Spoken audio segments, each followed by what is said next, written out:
Hello, and welcome to the Project Good podcast. I'm your host, Anne-Marie Hilton. Project Good is a social impact podcast interviewing experts and advocates about the pressing problems that we face globally and hearing how they suggest we move forward in the future. The Project Good podcast is brought to you by Project Good Work. The goal of this podcast is to inspire people and organizations to develop a mindset that can move others to positive action regarding the complex social issues facing people and the planet. For March, we're focusing on protecting our future. Child sexual abuse is a deeply concerning issue that has significant implications for the well-being of individuals and societies worldwide. The prevalence of child sexual abuse varies across regions and populations. According to the World Health Organization, or WHO, globally, an estimated 18% of girls and 8% of boys experience sexual abuse before the age of 18. Child sexual abuse is often underreported due to various factors, including fear, shame, stigma, and lack of awareness or trust in support systems. It is believed that many cases go unreported, making it challenging to accurately gauge the full extent of the problem. Child sexual abuse can have profound and lasting effects on the mental health and well-being of survivors. Survivors may experience a range of psychological consequences, including post-traumatic stress disorder or PTSD, depression, anxiety, low self-esteem, and difficulties forming healthy relationships. Certain factors may increase the risks of child sexual abuse, including family dysfunction, substance abuse within the family, poverty, exposure to violence, and lack of protective factors such as strong social networks. Perpetrators of child sexual abuse can be individuals known to the child, such as family members, relatives, caregivers, or trusted adults, as well as strangers. Perpetrators may use coercion, manipulation, threats, or physical force to exploit and victimize children. Advocate and speaker and author Joelle knows the statistics and experience all too well. She is a leading global expert, author, and keynote speaker of survivors of child sexual assault and institutional cover-up. With more than 2 decades of strategic communication, she's an expert in child sexual prevention, digital accountability, social media safety, and international online privacy issues. Since going public in 2002 as a survivor of child sexual abuse, K6 has devoted her career to exposing abuse, advocating on behalf of survivors, and spreading abuse prevention strategies for parents and communities. She's a regular speaker for the National Center for Victims of Crime, the Institute on Violence, Abuse, and Trauma, the Survivors Networks, and those abused by priests. She runs the Worthy Adversary blog, which provides information and commentary on child sexual abuse prevention and exposure, and is the host of 2 podcasts, the Unmasked podcast and the Spot the Lying podcast. Let's get into the interview.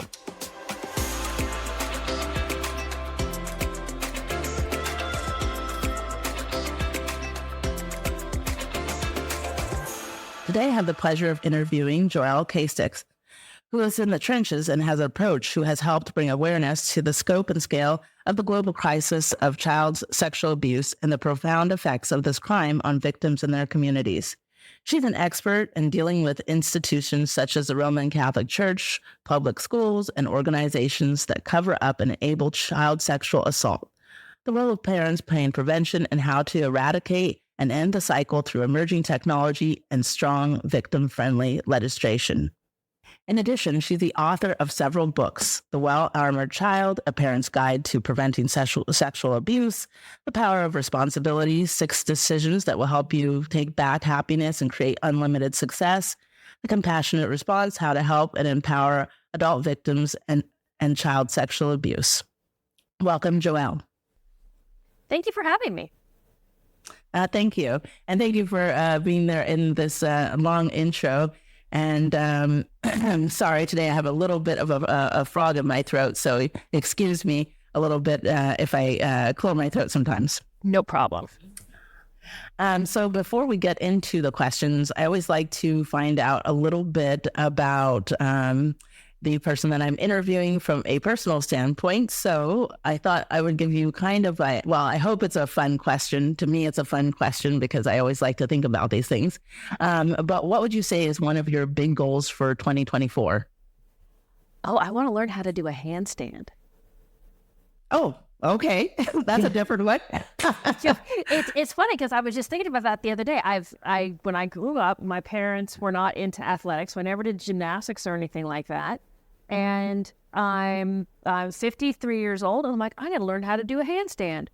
And it's one of those things that you can't just like throw yourself up against a wall and do it. It's very much an incremental thing. I had to strengthen certain parts of my shoulders and everything else. So it'll probably take me the whole year to figure out how to do it. But it's very similar to how I tackle all kinds of projects. There's a great result with a whole lot of work, beforehand that no one really sees. Okay, wow. That's amazing because, as, not that, I'm not too far behind you age wise, but as we get older, working on your strength is so important for your overall health, especially for women.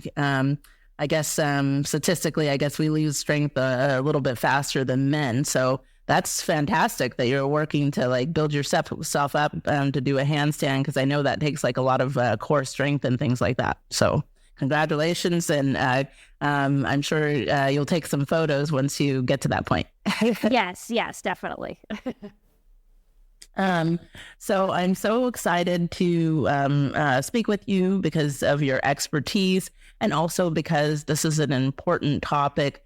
And I thought it was a great topic actually for March, being that March is Women's Month, and that not that men and boys haven't experienced this, but the statistics show that women tend to be victimized a lot more with child sexual abuse and assault than men do. So this is an important topic. And of course, as a society, as we're getting, more and more into, I guess you would say, the digital landscape, or getting lost in these virtual worlds, protecting our children is becoming more and more important. So I guess let's start, I guess, for the beginning. I guess, do you want to tell a little bit about your story for those who are not, I guess, familiar with you? Okay. So my name is Joelle Castex, and I was born and raised in Southern California. And for the past 20 years, I've been an advocate and spokesperson and writer and lobbyist on behalf of issues facing childhood sexual abuse survivors, because I was one. I am one. And I found myself in a unique position that, because I had come to a certain point in my healing and I had certain skills, that I was able to assume this kind of role, because when you help others, you help yourself. So it's also a huge part of my own healing. So yeah, I'm from Southern California, Orange County, not Real Housewives. And I came from a family where I was very, very vulnerable. My mother was an alcoholic, and my dad was in big denial. And I was just it was assumed that I would just suck it up and deal with it, but I didn't. I had horrible depression, suicidal ideations. And when I was 15, I attempted suicide and spent 3 or 4 months in a psychiatric hospital after that. But the one thing that kept me going through all this was the fact that I was a singer. I was in the elite touring choir at my high school, Mater Dei High School. I was being coached to go into classical singing as a career.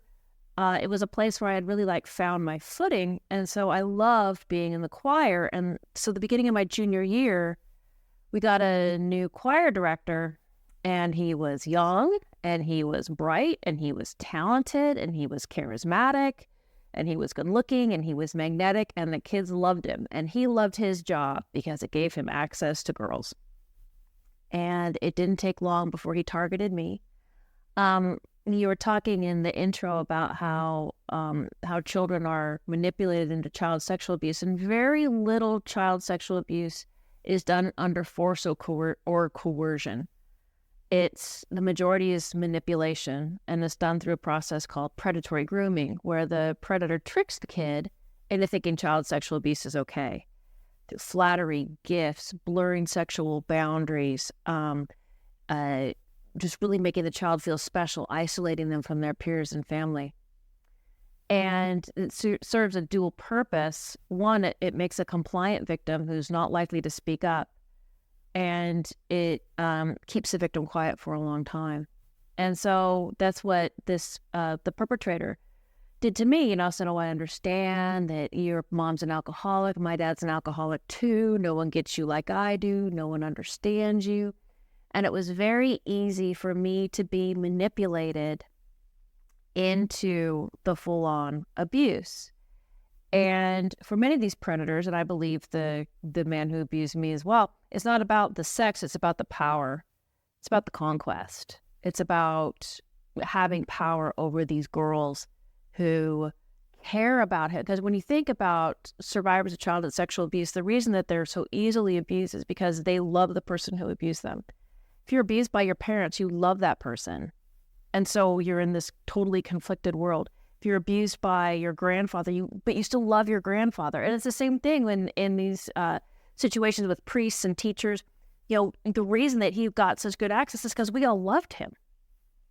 So I was abused over a 2-year period, and during that time, the school knew about the abuse. I came forward and told them, and they told me that this is what love was, and I should be quiet, otherwise I'll end up back in the psychiatric institution.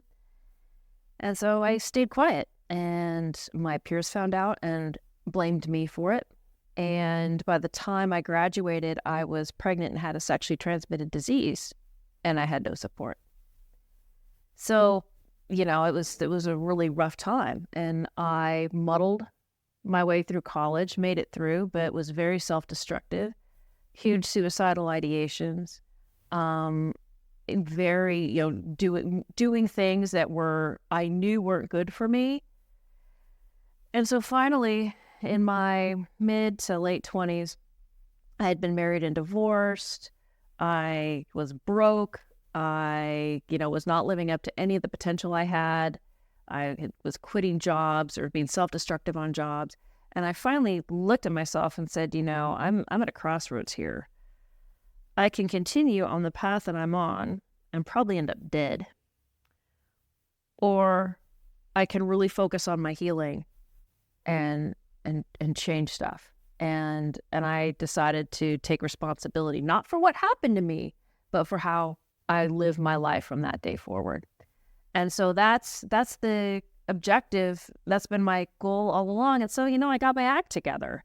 I realized that the only person who could make my life better was me, and that I could take what happened to me and turn it into a launching pad to better myself every single day, or I could turn it into an anchor so it would drag me down into an early grave. And I said no way to that. So in 2002, the state of California opened up a 1-year civil window for survivors of childhood sexual abuse. And the importance of the civil window is that while it doesn't put a predator behind bars, it exposes everyone who covered up the abuse. And in my case, it was the Catholic high school and the Catholic diocese and all the people who worked there. They knew I was being abused, and they did nothing. And they knew he went on to abuse other girls, and they did nothing. So I came forward and I filed a lawsuit, and through that I became a primary spokesperson for a lot of survivors. And in 2005, my case settled, and I got more than 200 pages of documents that showed the extent of the widespread cover-up of child sexual abuse, not just in my case, but throughout the school. And I got a lot of dignity back in that, and decided that everyone should be able to have the opportunity to find that dignity. And so I've devoted my career since. I testified in front of state legislatures to change laws to allow civil windows other places. I lobby for victim-friendly legislation. I've written books about child protection and how parents can help protect their kids, and how people can work better with survivors who are just initially coming forward. I did a TED Talk a while back about the role of responsibility in the lives of survivors.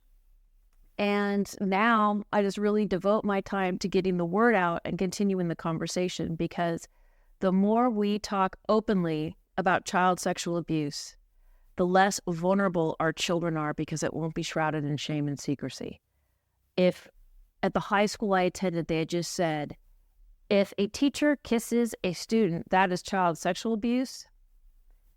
I wouldn't have been abused, or it would have stopped a lot earlier, and the school wouldn't have been a den of abuse, because there's something like 13 predators at that school during the time I was there.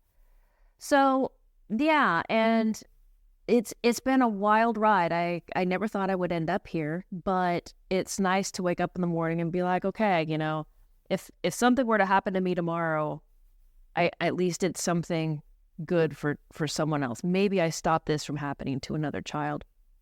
And so, yeah, so I've been married now for about 20 years, and my son is 17 and a senior in high school. And, I just, every day there's something new coming up that people need help with, whether it's the Boy Scouts and their quagmire of child sexual abuse, or the Southern Baptist Convention and their quagmire, or what's going on in the music industry right now, or the aftermath of Me Too. There's always someone who needs help and a voice, and if they need my help and want it, I'm there to give it to them.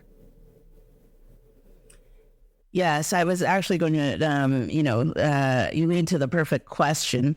I guess, why do you think there's like this, or I guess we could say, how do you think modern culture has perpetuated this increase in sexual abuse? Or I guess, or was it always there and it's just being that people are becoming brave now? Do you think there's like an increase because of how our culture has changed, or was it always like that? There are a lot of differing opinions on this, but I have a theory, and my theory is that abuse has not gone up, but people are more willing to talk about it. I look back even to when I was a young professional and the kind of sexual harassment I had to deal with, and just suck it down, none of which would be tolerated today. That doesn't mean that there's more sexual harassment today. It just means that we have come to an enlightenment in our society that women should never be treated that way. And, the next milestone, there's a big scandal right now in the music industry about young female musicians and women who follow the bands being sexually assaulted by band members and stuff. And this has been going on for years and years and years. And it's the first reaction everyone has is, oh, well, they were groupies and it's the casting couch. And if you want to make it up, you have to, sleep with certain people. And we need to put aside those notions, because it's a power thing. Men do not have to sleep their way to the top. Why do women? And it's as often women sleep their way to the top, they're manipulated and coerced into it. And so I think that our children are far more informed. My son knew what sexual abuse was. He knew the biological names of all of his body parts. He was not an easy target for a predator. More and more of our children are not easy targets for predators. So my son, if he encounters or suspects abuse, will be more likely to report, because we've talked about it. We've said, hey, if you see anything, it's okay to come and talk to me. That didn't happen in the era that I grew up. In the 70s, it was the kid's fault. In the 80s, it was the kid's fault. My parents blamed me for my abuse.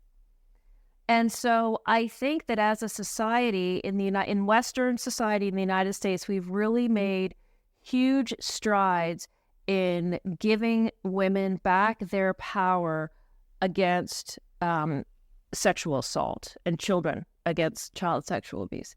We have a long way to go.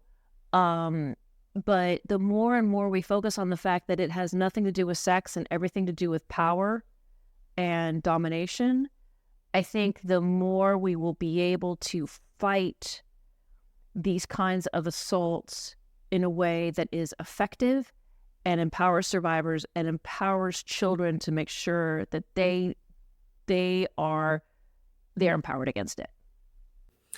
Yes, and so you have, I would say, the perfect books to guide parents. I guess how do you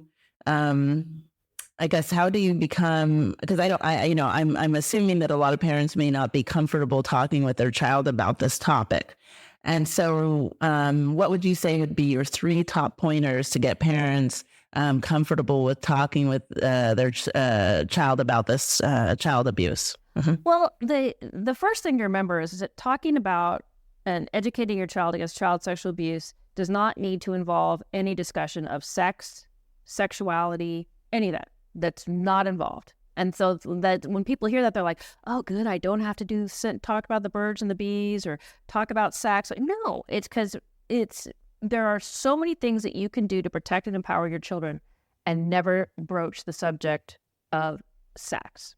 So one of the things that I really like to do is work with parents of preschoolers because they are so open to suggestions and help, and their kids haven't really gotten sucked into smartphones yet.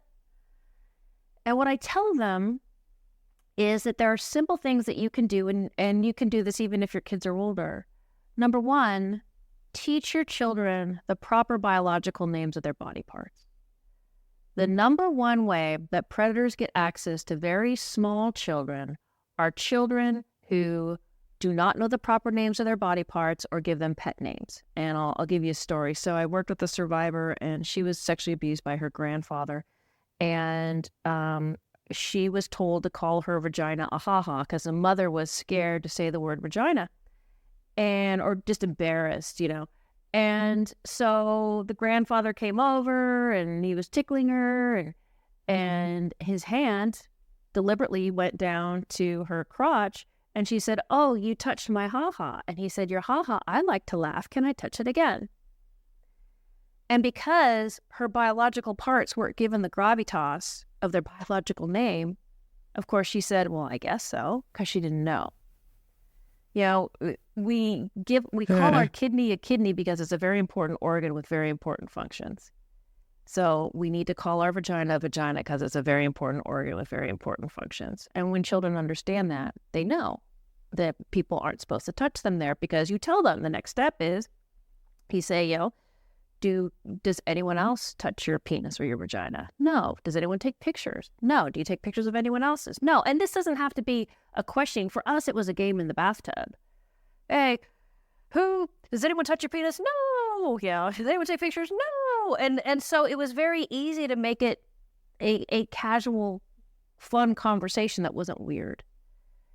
And so another big thing I tell parents is to really discuss the difference between secrets and surprises. This is especially important in middle school when kids really start to disclose the fact that they're abused, and the first thing they do is they disclose to their friend, and they swear that poor little friend to secrecy. So now that little friend has to carry that pain and shame too. And so what I encourage parents to do is tell their kids, some things should never be secret. And this is one of them. If you have a friend who's being hurt, you know that you can come to me safely and we will get that person help. And you can tell that friend, you've told me and you don't have to suffer through this alone, and we will get you help and make sure you're safe. And the reason I bring in surprises is because when the kids are little, you want to make sure that you tell them, a secret is something that someone never wants you to tell. A surprise is something that you will find out at a certain time, like what's in your birthday present or what's under the Christmas tree or a surprise party or stuff like that. So you don't have your kid accidentally giving away all the Christmas, spoiling all the surprises. And so those are simple things you can do. And then as your kid gets older, tell them how to report, and make sure that every kid has 3 or 4 trusted adults in their lives that they can go to talk about things that are uncomfortable. For example, my son, he can come to me because I'm safe. He knows I'll react appropriately. I won't fly off the handle. His dad may or may not be on that list, not because his dad is unsafe, but his dad, may not give him the reaction that he feels safe with. Sometimes he gets upset and flies off the handle, not in any, just, the way that certain people do. And then we have a neighbor that is a trusted adult that Nick knows that he can go to and really talk to. And every kid needs about 3 or 4 of those people that they know and trust, that just in case, let's say I'm not home and my husband's not home and the neighbor's not home. And so he can go to Peggy down the street and be like, Peggy, something really bad happened. I need your help. And when you give a kid that safety net, then they won't have to suffer through these things on their own. And you're keeping them safer from all kinds of predation and all kinds of problems, not just sexual abuse. And so these are very simple things. And not once did I talk about the birds and the bees. Not once did I talk about sex. Not once was there any kind of moral equation on it. Because, I went to Catholic school. So, sex was before you're married was a sin. So we only talk about the biological aspect, and any other of it that you do is sinful. So me being sexually abused, I guess, was extrapolated in my mind as me sinning. And that's not how you protect kids from abuse. That's how you make your kids easy targets. And I refuse to let that continue. I love that you have like three simple things and things that I actually didn't think about, essentially creating a community for your child to be comfortable talking about, if abuse or sexual abuse happened to them. That's the one thing I actually haven't heard before, is creating a comfortable community that they could go out, because I'm always just thinking, talk to a family member. But of course, if the family member is the perpetrator, that's problematic, right? Yes. So yes, that's wonderful. And plus, it is, it's important that, just as a society, I guess, that we start getting comfortable with these types of things. And one of the biggest things now, once we entered this, digital age of like social media, and social media, of course, has been under the microscope in the last few years for a variety of different reasons and things. But one of the, areas that I think was not thought about until, children got more and more involved in social media, is how predators and get direct access to children.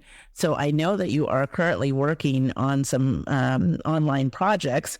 I think you are part of, if I am correct still, that you're still part of Project G and working. Oh, go ahead. Actually, no. Project G has been shelved. Yeah. Oh, okay. All right. But I have other stuff I can talk about along that line. Okay, that would be okay. Well, I guess I thought it was important. I know you were working on the digital aspects of protecting children online. So I guess would you like to dive in on how parents, because as you know, if you've seen it, it's been brought to Senate. Social media is, under attack. So how can parents, get control of this type of new medium that every kid is just jumping on? So how do we take control? Well, first, I think the most important part is to understand that these social media platforms are built to be addictive. TikTok was an algorithm that was built to be addictive before they realized that if they put user-generated content on it, it would, that was the content for it. Instagram is made to be addictive. It's made to keep you on. Facebook the same, not as much. And so when we see kids on this, I mean, and we also notice that, you try to get your kid's attention and you have about 60 seconds. But a kid glued to a screen is rapt. They are focused and in. And what that does is first of all, you have the kids 100% focused. And then if they are in their room on their phone, where does a kid feel safest? In their room, on their phone. I mean, for parents out there, there's that time right before a kid goes to bed where they're laying in bed and you're putting them into bed, and they're now telling you like everything that happened during the day. And you know that they're mostly just stalling so they don't have to go to sleep, but you learn a lot during those times. And that's where predators are when a kid is on a phone at night. They have that opportunity to hear all your child's secrets. And so if we understand that our child's biology, these platforms were tailor-made to cater to our child's biology, then we can sit back and say, all of our good words aren't going to help. It really comes to limiting time.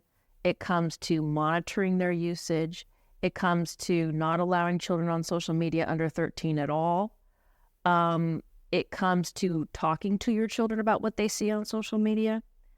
There's also another issue involved, which is there's been a lot of development of internet-based cults because, and I normally am not good at predicting trends, but I kind of knew that cults would move online and they'd become extraordinarily powerful because I saw that power of the online community and the power of that groupthink. And so it really is, parents have to take a very active role in what their children do. And this is also where that community comes into play, because you may not see every single thing your child posts, but the other important adults in that child's life may. And they will report back to you. And you tell your kid, people are looking. My friends are looking. So we will make sure that you are safe. It's also, basic rules and skills with every kid. Don't talk to strangers on the internet.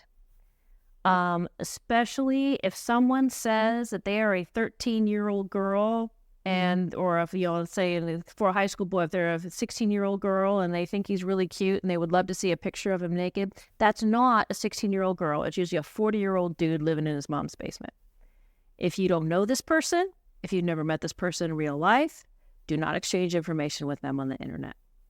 When people are an adult, they can do what they want, but for children, no way. I worked with a bunch of kids who were sucked in via YouTube, and they were told that this girl was a friend of Taylor Swift, and she could get them into the Taylor Swift concert, and she could get them free T-shirts, but the girls had to send pictures of themselves so they could see what size, and it worked much better if they didn't have tops on, and so this perpetrator got all these pictures of the kids.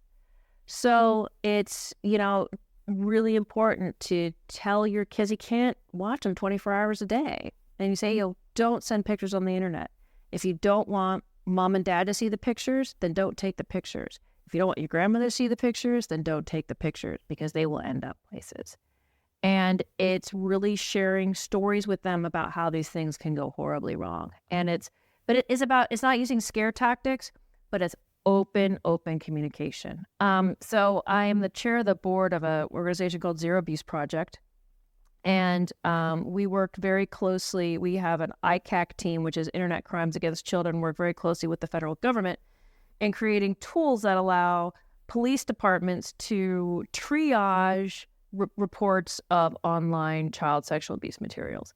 And Zero Abuse Project played a big role in helping the Senate formulate their questions in that hearing with social media companies late January.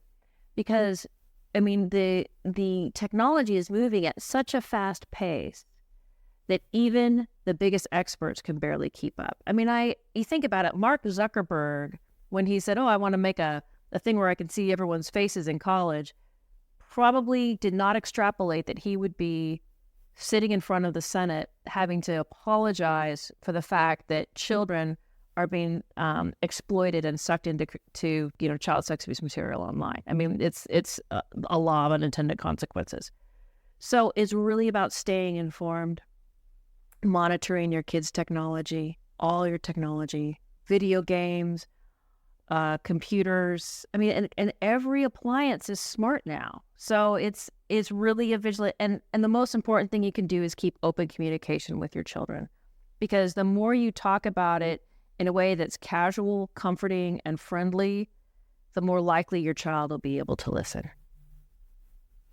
Yes, in fact, I was just thinking about, how AI and, obviously I'm not up on all the different things that perpetrators could be doing, but I think, AI could be a great contributor for people who are on that perpetrator side, because, you could, be programming. This is just my thoughts. You could be programming, the AI to be reaching out to, maybe millions of children at once. So not knowing, I guess how to tell if something's real, not real.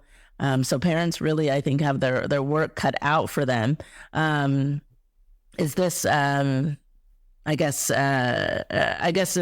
just suggest, parents just stay on top of all technology as much as they can, or how do we start to deal with these things that are like just, I feel like they pop up like every month or something new.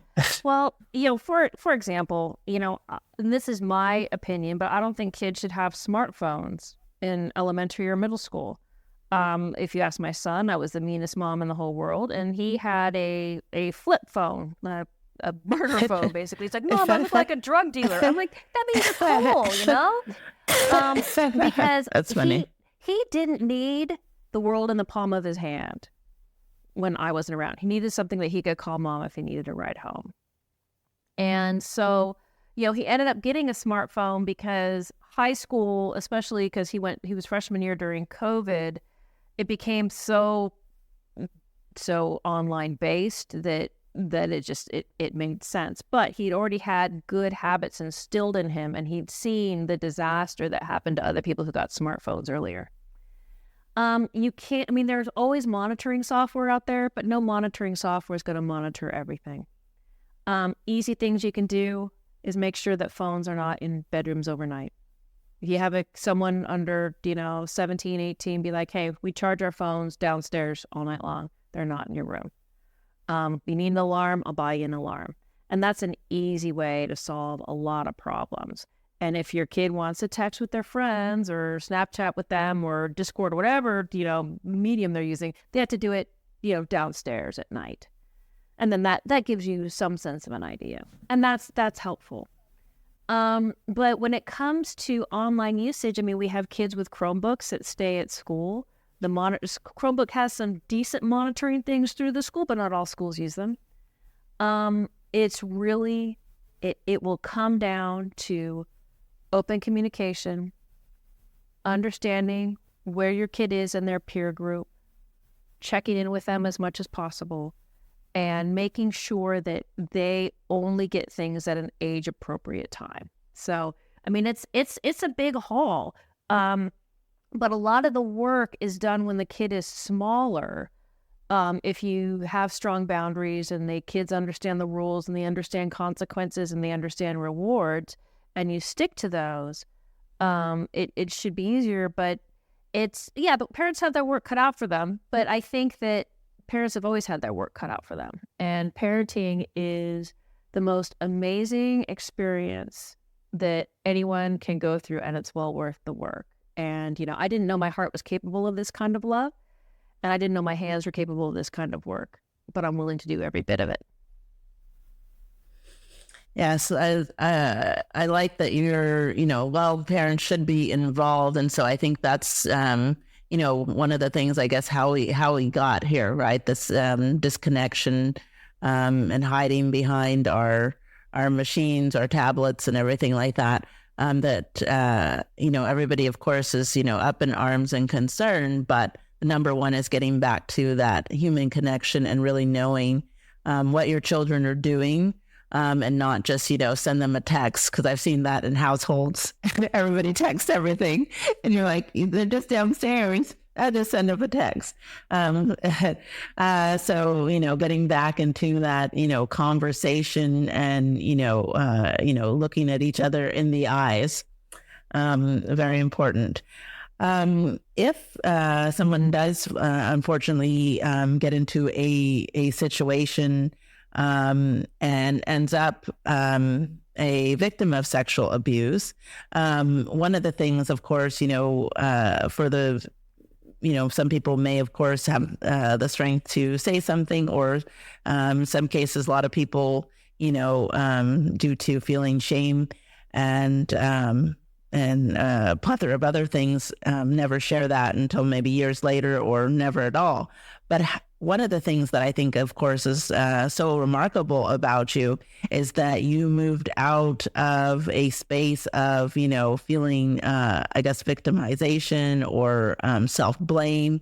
And so how does someone develop the mental strength that you had, or, the ability to look at it differently? Like, how do you do that, I guess?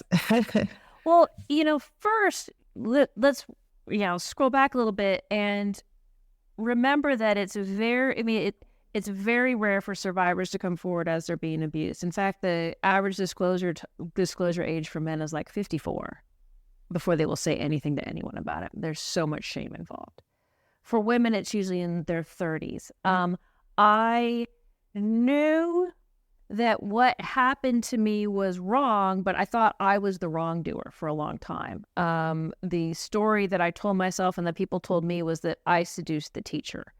And if you look at pictures of me in that era, I look like a little boy. And no matter how you see, he went on to abuse other girls as well. There's like no way. And I'm not going to lie, I still grapple with self-blame a lot. And there's a little bit of shame involved, but that's, it's a trial we all have to go through. No one is ever, completely cured from the whole thing. But really, it comes down to, for me, I think what really helped me the most was looking at kids who were the age I was when I was abused. When we think of ourselves, when I think of myself at 12 or 15, I thought I was invincible. I know more than the adults. They're a bunch of adults. They don't understand. I know everything. But when I, as an adult, look at a bunch of 12-year-olds or 15-year-olds, I see them for the dopes that they are. They're dorky and they're naive and they don't know what's going on, and they're easily manipulated by the adults in their life. And that was very eye-opening for me, because I looked at, and I had some movies and stuff too of me at that age, and I'm like, oh my God, how could that baby, that child, ever be responsible for the sexual abuse by a man who was significantly older than she was? And so that was a big help.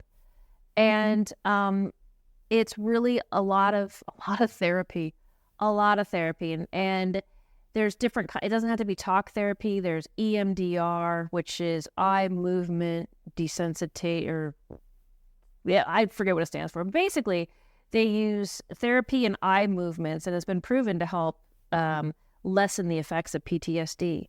I have been, I was one of the first generation on antidepressants, very low dose, but it was extraordinarily helpful for me. And it's about finding a community, and finding that community who is the first to say, what happened to you was not your fault. What happened to you was a crime, and you didn't deserve it. And so I think that's what's been able to really lift me up through all this. And I think I carry around a pretty decent helping of moral indignation. I hate it when people lie to me. Man, they lie to me. I will just, I hate it. And so I realize that life isn't fair, but life should be just. And as such, I will fight to make sure that liars, cheats, thieves, and abusers don't get away with anything. Because it gets my dinner up.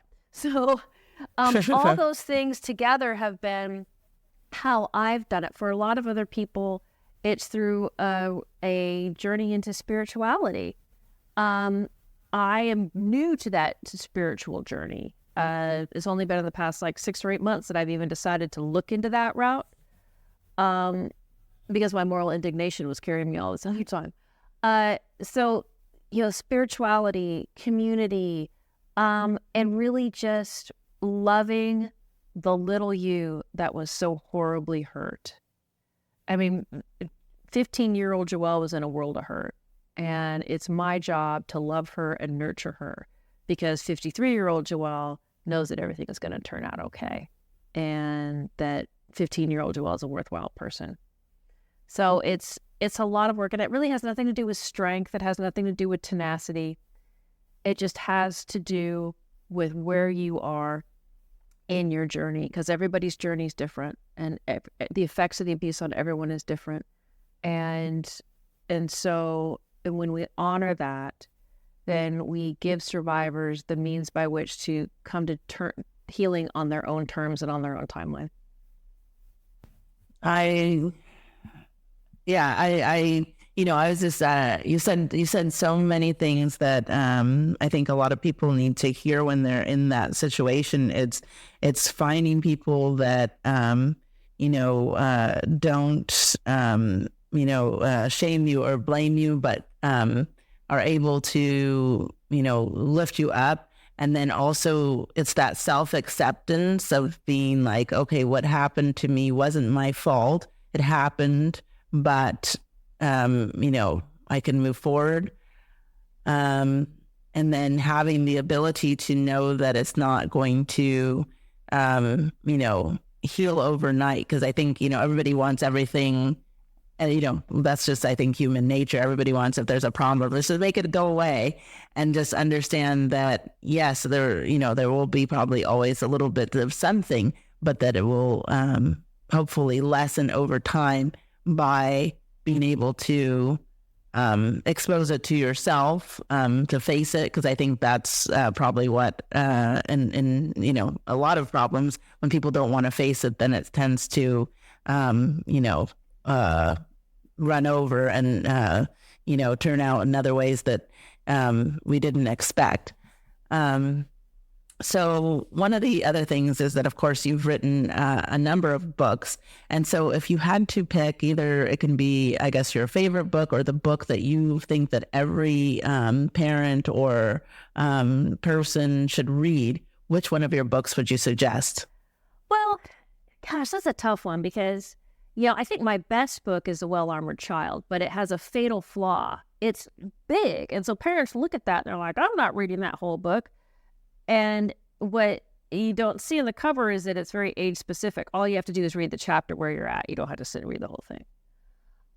But the book that surprised me the most is The Compassionate Response. And The Compassionate Response started as a chapter of The Well-Armored Child. And the editor's like, this doesn't have a place here. And so I put it out as a free ebook. And man, that sucker goes like hotcakes, because nobody, the reason I wrote it is because I knew this myself. Nobody tells you what to do or say when someone comes to you and says, I was sexually abused as a child. And so, when someone tells us that, we just stand there like a dope. And that's not what the survivor needs or wants. And so they're just like, it's a short book. It's like 10 or 12 pages, and it has resources and things to say and how to draw boundaries. Because a lot of times, like if you have a helper personality, you'll try to help too much, and it might hurt the survivor's boundaries, or it might hurt your boundaries. So it's a really sweet, simple little book, and it's free. You can get it on my website, castex.com. And that has been very effective. And then for parents, The Well-Armored Child, just don't be discouraged by the length, and just go to the chapter where you're at right now. If you have a preschooler, read the preschooler chapter. Don't worry about the rest. So... Yes, I actually did. I read your ebook, and yes, it was something actually that one of the things that did interest me about that book is that, yes, I wasn't, I've never thought about, like, what do you say if somebody comes to you and say they've been sexually abused, right? Because normally it'd be like a deer in headlights, but it was so straightforward, and it was practical applications, and it made you the person who, they may come to, not freak out, and have, real steps that you didn't feel like, overwhelmed. So I think that's extremely important, because that's the thing. This is just from my personal experience, not necessarily about sexual abuse, but I find that when people are confronted to deal with like big life situations, the people who are actually not dealing with it are the ones that end up freaking out most. Yeah. Yep. Mm-hmm. Which I always think is like, but this is not happening to you, right? But they take it on, and they're like, oh, I can't handle it. And you're like, but it's happening to me. So I think that's a perfect book, and it was a quick read, and I found it very informative. And so one of the other things I wanted to talk about is for people that, since we just talked about people being approached that to be told like somebody had been sexually abused, what are some of the signs and symptoms, I guess, that we can look for in our child? Because maybe we don't have, we haven't built that closeness, or we see, we might feel like, okay, what's going on with our child, or, or that niece or nephew? What are some signs and symptoms that we should start to look out for that something's not right, that your child may be getting sexually abused? Well, every kid is different, and every kid manifests these signs and symptoms at a different time. And so, there's not going to be like some kind of red flag. They're like, oh my gosh, my child's being sexually abused. But there are things that you can look for, and you can look for them before the abuse even starts. And that is understanding the signs and symptoms of predatory grooming. Because if you understand, and I could go into it here, but it would take hours. Look online about the signs of grooming. If there is an adult in your world who is spending inappropriate amounts of time with kids, who's isolating particular kids, who's giving them gifts, who's flattering them, who the kids, flock and gather around, who tells kids secrets, who breaks the rules with kids, someone who may be giving boys access to pornography or teenagers access to drugs and alcohol, someone who you think is taking an unhealthy interest in your child. That's the stuff to really, really look out for. And then if your kid is being sexually abused, you may or may not know for a long, long time. You may have a niggling suspicion in the back of your head that something happened, but you won't be able to put your finger on it. But there are some things that you can see, especially in younger children, overly sexualized children, children who are way too overly sexualized for their age, children who act out and begin self-harm. But see, that can be the symptom of many different things that a parent needs to get to the bottom of. But if your child is cutting or hurting themselves or engaging in self-destructive behavior or, showing signs of addiction to drugs and alcohol, using drugs and alcohol at a young age, these can all be signs and symptoms. But if you take that together with understanding the signs and symptoms of grooming and keeping communication open with your kid, I think those are the best ways that you can really either A, see if they're being groomed for abuse, or B, see if they've already been abused. Now I have the last question. This is I always call the pageant question.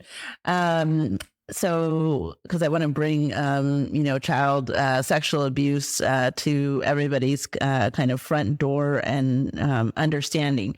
So as a society, even if we personally in our lives haven't or don't know someone who has been sexually abused, why worldwide should we care,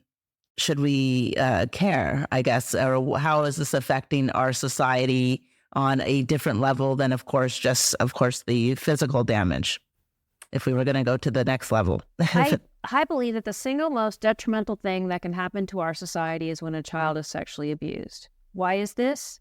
If you were to take a survey, and this actually has been done, I don't have the statistics in front of me, of men in the federal penitentiary system, something like 90% of them were sexually abused as children.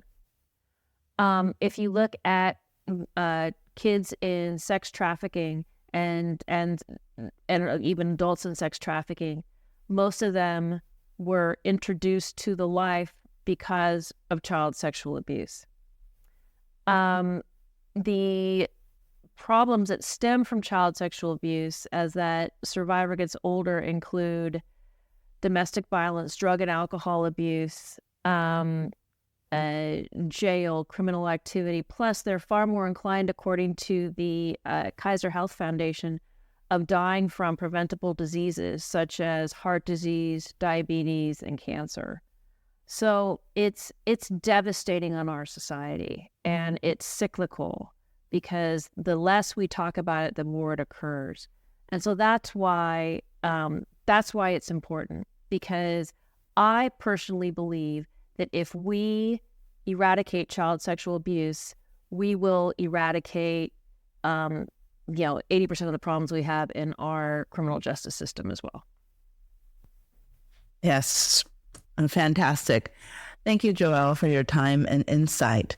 To learn more about Joelle and her books, go to castx.com. If you have a passion for an unserved community, a social justice problem, or simply want to change minds, contact Project Good Work at projectgood.work to start your project of change today. It's that time again. The Changemaker Conference is happening September 12th, 2024. Register now at changemakerconference.com. Subscribe to our mailing list at projectgood.work/subscribe to get our episodes and blog articles sent to you each month, Plus, get a 10% discount on any project you start with on projectgood.org. To our listeners, thanks for tuning in to Project Good, where we're focused on what matters.